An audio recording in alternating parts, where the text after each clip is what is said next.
Dear Uncle Pat, or Bob, if that's what you like to be called. Don't know where you are with all your traveling, but I just keep making this tape letter to you anyway, hoping someday the famous man will see fit to let his family know where he is. It's Monday morning, about 7 a.m. I just got home from shift. I feel real good.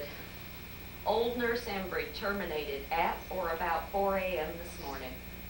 Nurse Embry's family is all real tight shits, and they would have kept her on them machines till the end of the world. So all us nurses is real relieved. And I expect to sleep well all day as soon as I get your grandnieces off to school.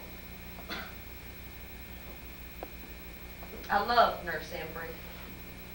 Boy, when I first came to work under her, she put me through hell. She said, "The Dallas Head Wound Center is the busiest, most advanced brain damage treatment facility in the universe. The eyes of the world are upon us, and I don't take shit." I wouldn't have lasted 10 minutes if she hadn't have taught me to be tough. And then they brung her in last week with that horrible head trauma from some dumb cow truck collision. All us nurses cried like newborns. I always think it's so sad when any sort of medical care expert, they get struck down with the very kind of ailment they spent their life treating. Boy, nobody worked harder than Embry. Trying to get reflex responses out of patients the damn doctors would give up on. Helping those little child victims learn to talk again with whatever side of their brain was uninjured. Talking them stupid country girls out of going ahead and marrying some cowboy that had had half his skull tore away. Oh, we all hated to see her lying there looking like a squid. That's what she would have said if someone trussed up to a lot of tubes like that. Looks like a squid. She was from somewhere else. Ever since her accident, we all come in early or stayed late, shining pin lights in her pupils or stimulating the soles of her feet, looking for any sign that there was anything going on in there at all, or that there ever could be again. And then her goddamn sanctimonious relatives come in with their Bible and gladioli and stood around her praying and singing and talking about suing somebody like the really religious ones always do. And her not really in there at all, thank God, because they were bringing her little lace bed jackets.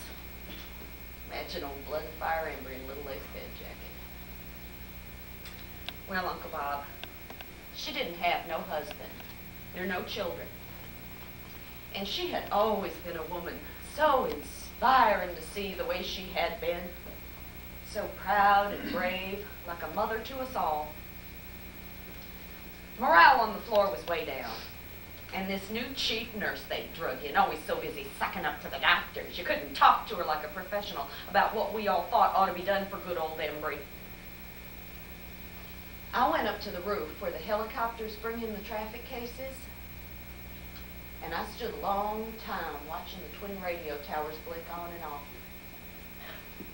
And then I looked down at this big concrete embankment below.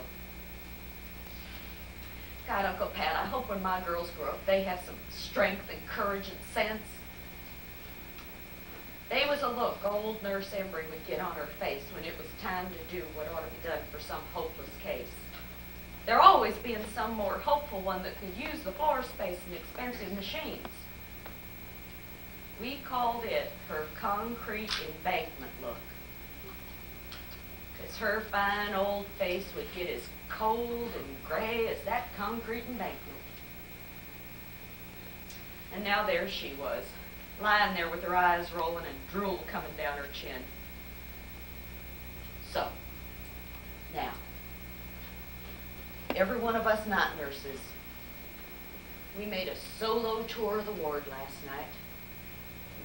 We made sure of that, so no individual could be under any kind of judgmental suspicion, just like Nurse Embry had showed us how to do. And after,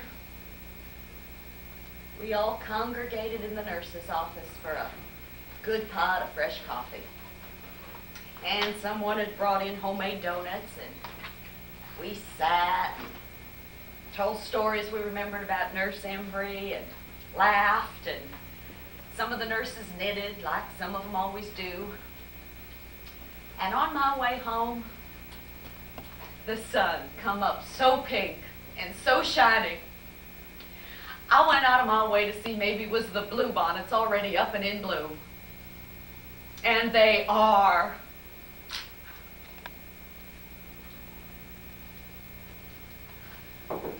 Lord, I hope I'm giving my girls all they need to grow up to be good, strong women.